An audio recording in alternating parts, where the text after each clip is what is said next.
intéressant, c'est Dallas Clippers, qui était un match assez intéressant. Bon, intéressant malgré l'écart qui a très vite été fait. Et ensuite, Dallas a cherché à remonter au score de 20-30 points quasiment dès la première mi-temps. Mais en vrai, même malgré cet écart, et peut-être que beaucoup de monde a décroché, j'ai trouvé que le match était hyper intéressant, et surtout pour la suite de la série. Alors, on a eu pas mal de très bons enseignements. Déjà, je pense que ce qu'il faut dire, première chose, et ce sera toujours un peu le cas en playoff, mais on est sur des mini-échantillons, donc le shot-making fait la différence. Là, Clippers, 50% à 3 points, c'est énorme, 50%. Dallas, 30% à peine. Donc, en effet, il y a déjà un peu cette donnée-là, peut-être qui n'a pas aidé. Donc, évidemment, c'est à prendre en compte. Mais ce n'est pas tout, bien entendu. Il y a d'autres éléments. Et notamment, moi, ce que j'ai trouvé assez notable, c'est que sur les deux équipes, c'était pas les Clippers qui jouaient petit. Finalement, les Clippers, on associe toujours ça au small ball, au switch-all, etc., etc. Mais là, ils n'ont pas du tout joué petit. Ni en attaque, ni en défense. Enfin, ça ne leur a été utile ni dans aucun des deux domaines, je veux dire. Alors que, pour le coup, ça a plutôt été Dallas qui, en deuxième mi-temps, s'est mis un peu plus à tester le small ball. Et à mon avis, il y a de quoi creuser un peu. Donc, très intéressant de ce côté-là. Et pourquoi est-ce que les Clippers sont restés gros ? C'est une question de match-up. C'est une question de match-up et ils ont réussi à l'exploiter. Notamment, je crois qu'un des premiers trucs que j'avais dit dans la preview, c'était l'importance du rebond offensif qui pouvait être clé et sur lequel les Clippers ont l'avantage. Et en effet, c'est ce qu'on a vu. C'est que le rebond offensif, pour moi, a été un peu une arme clé. Premièrement, donc notamment avec Zubac, mais plein d'autres, Terrence Mann qui attaque très bien le rebond offensif et d'autres. Et finalement, alors j'essaie de regarder les chiffres, ouais, ils ont quand même dominé au rebond offensif, et même il y a pas mal de séquences en tête que j'ai où justement ils sont au rebond offensif, ils sont bien meilleurs. Et donc ça permet de punir soit des line-up un peu gros, mais soit surtout des line-up un peu plus petits, qui ont été aussi testés en deuxième mi-temps. Mais surtout, on a eu aussi un élément de taille avec Zubac, en fait.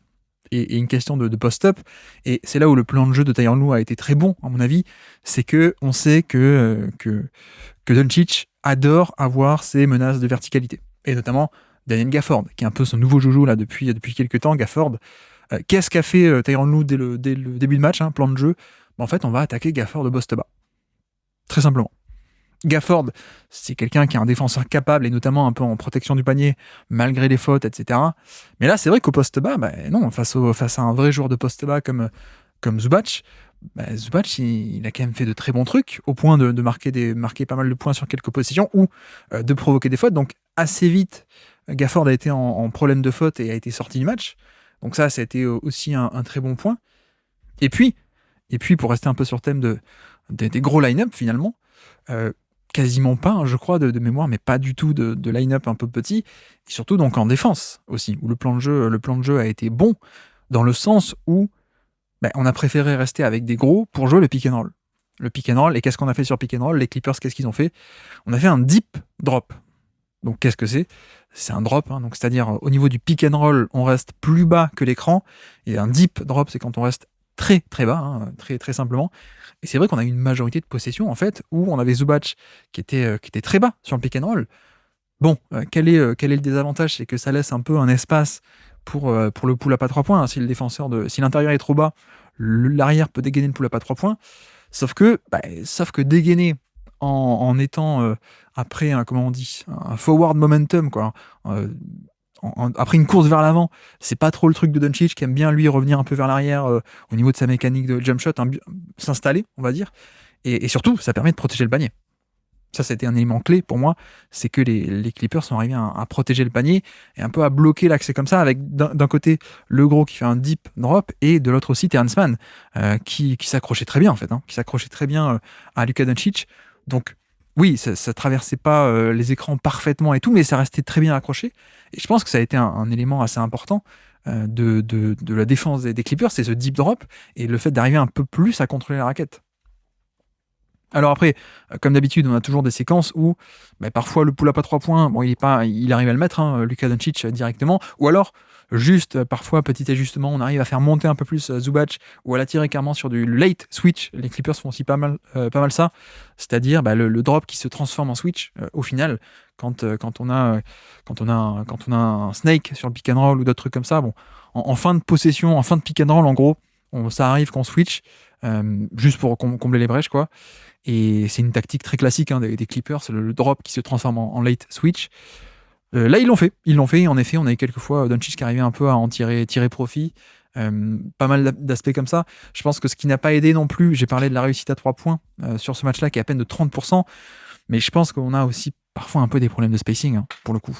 On a un peu des problèmes de spacing côté Dallas, avec Derrick Jones Jr., avec PJ Washington, avec des mecs comme ça qui sont pas tout le temps respectés. Or, que fait Tyronn Lue et une équipe des Clippers qui...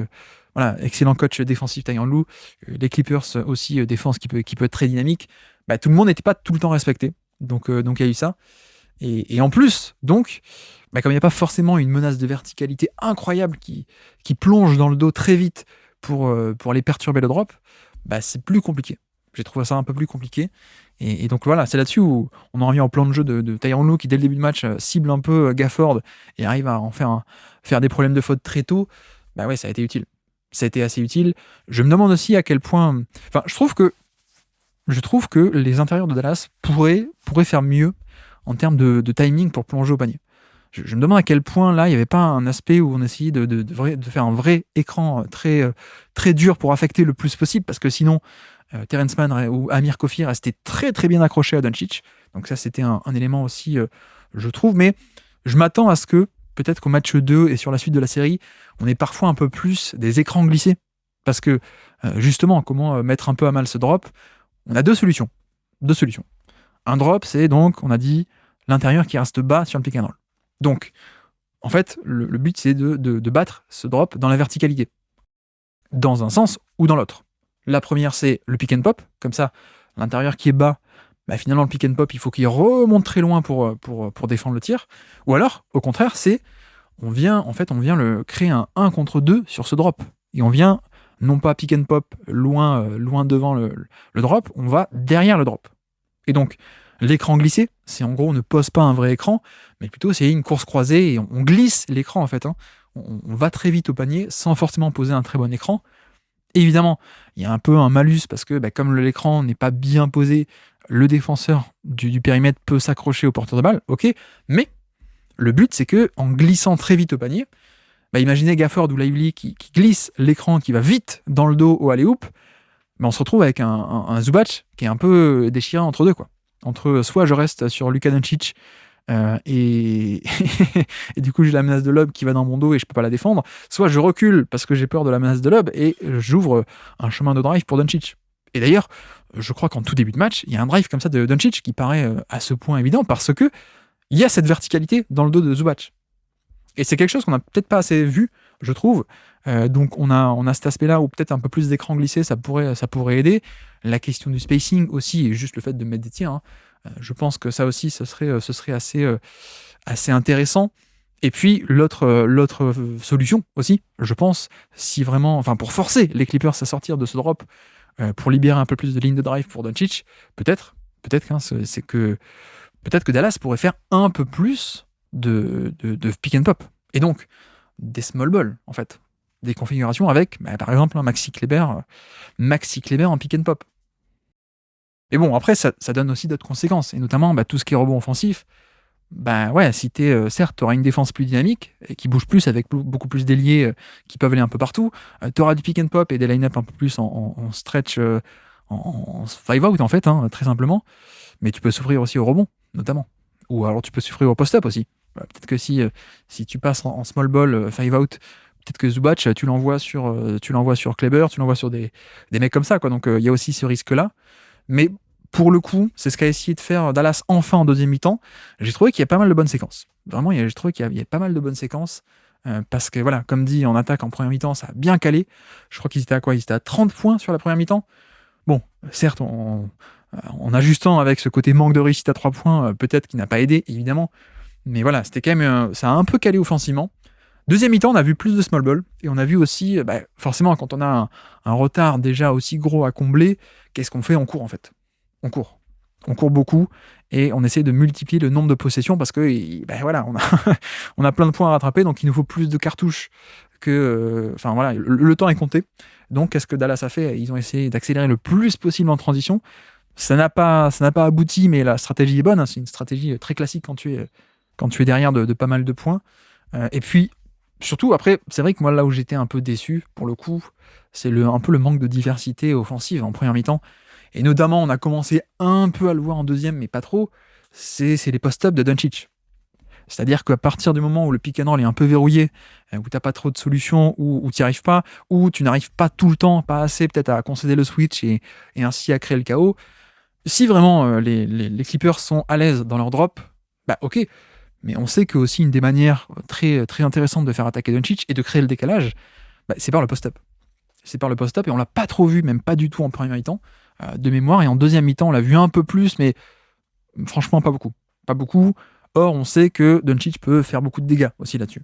Pas forcément le post-up, 3 coups d'épaule et mon hookshot, mais au moins créer le décalage, parce que c'est un mismatch, ça peut être un mismatch, hein, quand il est défendu par Terrence Mann, par exemple. Bon, ben voilà, plutôt que de faire un pick and roll à 15 mètres du panier où Terrence Mann peut naviguer l'écran parce qu'il est très agile et très, très fluide, etc. Bah, si vraiment tu veux mettre Terrence Mann, bah ok, tu l'attaques au poste bas. Et ça, j'ai trouvé que ça a manqué. J'ai trouvé que ça a un peu manqué. Donc voilà, un peu pas une bonne performance, hein, pour le coup de la part de Dallas, même si ça a été un peu mieux en deuxième mi-temps, j'ai trouvé, entre le coup de accélérer le rythme, entre le coup de multiplier les 3 points, voilà, ça a été quand même un peu mieux, les line-up un peu en small ball, et puis aussi défensivement, c'est vrai qu'on a eu certaines séquences où voilà, Josh Green est sorti du banc en deuxième mi-temps, alors que pas du tout en première. Ouais, il y avait de quoi faire avec un peu plus de stunt, un peu plus d'isolation. Voilà, Kleber en poste 5, bon, on concède le switch, il n'y a pas de problème. Et derrière, on vient un peu boucher l'espace autour. Et j'ai quelques actions en tête où ça a quand même mieux marché. Bon, après, faut pas trop tirer d'enseignement sur une fin de match où il y avait déjà 15 points d'avance et où en fait les Clippers essayaient de dérouler et de faire tourner le chrono, hein, grosso modo. Mais voilà de ce côté-là du terrain. Après, côté offensif, pour les Clippers, je pense que tout a très bien marché, notamment le shot-making à 3 points a bien aidé, hein, sur les catch and shoot. Pas que d'ailleurs, puisque James Harden aussi était en grande forme. Et donc voilà, il y a pas mal de fois où l'isolation pull-up à 3 points, ça dégaine et ça marque. Donc ça aide aussi, parce que c'est pas sûr non plus que James Harden, à son âge et à ce stade de sa carrière, il les mette tous, hein, les fameux pull-up à 3 points, isolation, etc. Mais pour le coup, il y avait... voilà, c'est la fameuse attaque à match-up très, très simple, mais très intelligente de la part de Tyronn Lue, qui va juste cibler le bon match-up. Et donc notamment, c'était, on l'a dit, hein, tout à l'heure, c'était soit en début de match, on va cibler un peu au post-up de notre ami Daniel Gafford avec Zubac, soit juste on fait l'isolation contre tel ou tel match-up qu'on trouve intéressant, et du coup, on a par exemple, hein, je pense à une action en tête où Paul George commence à faire l'isolation, Dallas essaie de surcharger le terrain autour de lui, mais ce qui fait qu'il y a 2 autour du ballon, et qui c'est qui vient se positionner derrière l'aide, en fait, hein, derrière le l'aide qui vient surcharger le terrain, c'est Zubac qui vient se placer sous le panier, et quelqu'un est censé le couvrir, mais sauf que c'est Kyrie, et donc Kyrie il est pas assez gros, donc ça donne aussi un post-up facile. Et puis voilà, très simplement, un peu le jeu de pick and roll un peu classique. Alors pas le pick and roll à la Rockets, hein, à la James Harden Capella de l'époque, juste le pick and roll de ciblage, c'est-à-dire on fait soit un pick and roll très haut, au niveau de la ligne médiane notamment, qui fait que aussi haut, tu es un peu obligé de switcher, et donc c'est comme ça que tu arrives à obtenir, à faire que Luka Doncic se retrouve sur James Harden. Soit sinon, tu as une autre solution qui est aussi très classique en NBA, c'est le pick and roll à 2 écrans, et ce qui fait que, en fait, le premier écran sert juste à amener dans l'action un mauvais défenseur. Parce que tu te dis, tu peux pas tout switcher, mais par contre, le premier écran, tu es un peu obligé de switcher. C'est ce qui se passe un peu de facto. Et donc, c'est comme ça aussi qu'on arrive à créer pas mal de mismatchs intéressants, en fait, pour James Harden ou pour Paul George, avec ces fameux pick and roll où, sur les 2 écrans, tu as un premier qui t'amène un mauvais défenseur. Donc voilà, après, ça crée pas mal de brèches dans la défense. On a vu un bon James Harden niveau scoring, mais aussi niveau distribution et niveau passing. Donc voilà, un plutôt bon jour, hein, pour les Clippers, qui n'avaient pas Kawhi Leonard en plus, mais qui, je trouve, avec la science un peu habituelle de Tyronn Lue de cibler le bon match-up, ça a marché. Ça a bien marché, et je rajoute aussi en plus le bon match de la part de Russell Westbrook, qui a mis quelques 3 points, mais même en termes de création balle en main, qui a fait quand même des trucs assez intéressants sur le pick and roll, ou alors piquer dans la 2 écrans, pour aller au panier, drive and kick, etc. On l'a même vu d'ailleurs sur un alley-oop en backdoor envoyé par James Harden. Bref, il y a eu plein de bons petits trucs, des petits ITO aussi. Je pense que l'avait noté aussi, je crois que Richard Jefferson, sur le broadcast d'ESPN, l'a noté, le fameux on donne la balle à Mason Plumlee, en pivot passeur en tête de raquette, on fait genre que Paul George remonte sur l'aile, et en fait non, il change de direction et il repart de l'autre côté, un backdoor qui ouvre totalement un chemin, en fait un layup facile, hein. Donc voilà, le Tyronn Lue d'habitude, les Clippers de d'habitude, ça a bien marché, avec en plus ce bonus de rebond offensif de la part de Zubac et de Mason Plumlee, et même de Terrence Mann, Westbrook, etc., qui a très très bien marché. Donc ça, c'était très cool. Eux, pour le coup, les ajustements, je pense que c'est toujours un peu difficile à dire, parce que aussi, un peu parfois des problèmes de spacing. Je me demande à quel point est-ce que Dallas pourrait pas aussi défensivement un peu plus, prendre des largesses et essayer un peu plus de structurer le terrain autour de ces fameuses stars, parce que il y a quand même quelques non-shooters côté Clippers. Et je pense qu'on pourrait faire mieux. Alors après, comme dit, ils l'ont fait. C'est aussi juste que parfois James Harden a réussi à trouver la bonne solution de passe vers le corner opposé ou un truc comme ça, mais voilà, je pense que c'est une stratégie qui a été entamée et qui mérite d'être prolongée, parce qu'en effet, il y a quand même quelques non-shooters côté Clippers qu'on pourrait continuer à ne pas respecter.